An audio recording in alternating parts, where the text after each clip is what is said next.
एक और बड़ी खबर, ईडी ने सुप्रीम कोर्ट में दलील दी है। हमारी शुरुआती जांच के केंद्र में केजरीवाल नहीं थे।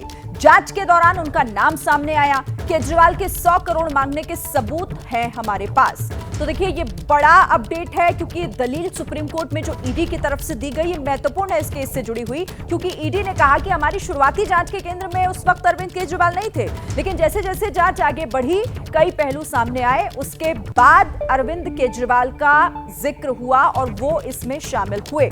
तो ऐसे में अब देखिए, कई तरह के सवाल यहां पर खड़े हो रहे हैं।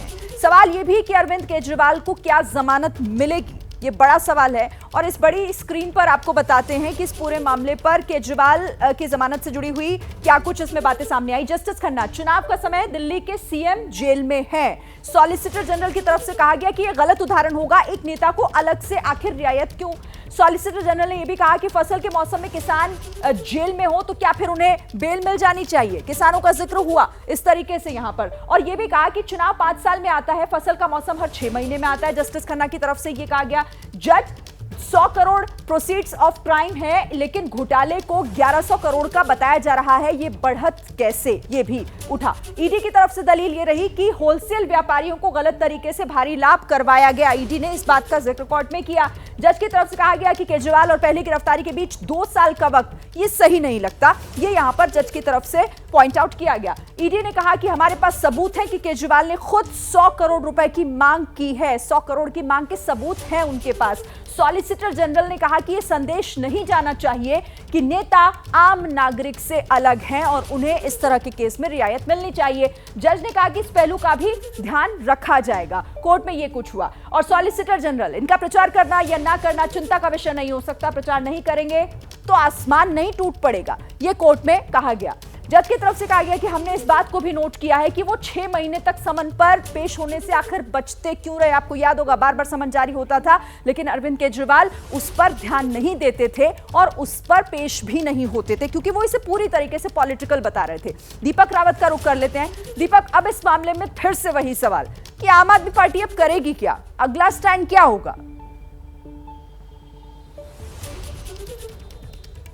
शिरीन, देखिए, फिलहाल तो आम आदमी पार्टी को पूरी उम्मीद है कि उनको अंतरिम जमानत मिल जाएगी, और क्योंकि इस वक्त ये उम्मीद इसलिए भी ज़्यादा है क्योंकि दिल्ली का चुनाव, हरियाणा का चुनाव और पंजाब का चुनाव अभी बाकी है। इन 3 जगहों पर चुनाव 6वें या 7वें चरण में होना है, और आम आदमी पार्टी का सबसे ज़्यादा स्टेक इन्हीं 3 राज्यों में है, जहाँ इंडिया गठबंधन यानी कि कांग्रेस का साथ मिलकर आम आदमी पार्टी चुनाव लड़ रही है। 4 सीटें दिल्ली में है, तो आम आदमी पार्टी को लगता है कि अगर दिल्ली के चुनाव से पहले अरविंद केजरीवाल आ जाते हैं तो वो प्रचार कर सकते हैं, घर घर जा सकते हैं, लोगों से बातचीत कर सकते हैं, सिंपैथी गेन कर सकते हैं, जो अभी उनकी पत्नी सुनीता केजरीवाल कर रही है। कुरुक्षेत्र में, हरियाणा में 1 सीट पर वो गठबंधन चुनाव लड़ रहे हैं, वहां पर भी वो जाएंगे। पंजाब में भी, जहां पर 13 सीटों पर आम आदमी पार्टी के लिए चुनाव लड़ रही है, वहां पर भी अरविंद केजरीवाल जाएंगे। तो लगता है आम आदमी पार्टी को कि उनको फायदा मिलेगा, इसलिए उम्मीद काफ़ी ज़्यादा है। लेकिन दूसरी तरफ नाउम्मीदी इस बात को लेकर भी होगी, क्योंकि आज कोर्ट में ये बात भी कही गई कि कोई फाइल साइन नहीं कर सकते, क्योंकि अरविंद केजरीवाल, आम आदमी पार्टी ये संदेश भी दे रही थी कि जेल में हो, चाहे वो किसी भी तरीके से जमानत में बाहर आए, सरकार तो चलती रहेगी, लेकिन अगर फाइल साइन नहीं होगी तो सरकार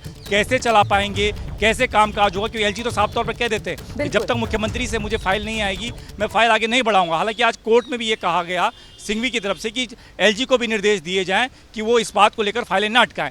तो चुनौती दोनों तरफ से है, लेकिन राहत कितनी मिल पाएगी, कब मिल पाएगी, इसकी उम्मीद में आम आदमी पार्टी इस वक्त बैठी हुई है। और ये उम्मीद आखिर कब पूरी होती है, कब राहत मिलती है केजरीवाल को, फिलहाल अभी देखना होगा। जैसे ही घड़ी का काटा दोपहर 2:30 पे आए, बबीता जी का दिल सास बहू साजिश के लिए मचल जाए। और ये है इनकी बहू, पूरे दिन ऑफिस की टेंशन हो जाए गॉन जब ये करें अपना फेवरेट शो फ्री टाइम पे ऑन। इनकी तरह आप भी देखिए अपना फेवरेट शो अपने टाइम पर, और डाउनलोड कीजिए एबीपी लाइव ऐप अपने स्मार्ट टीवी पर।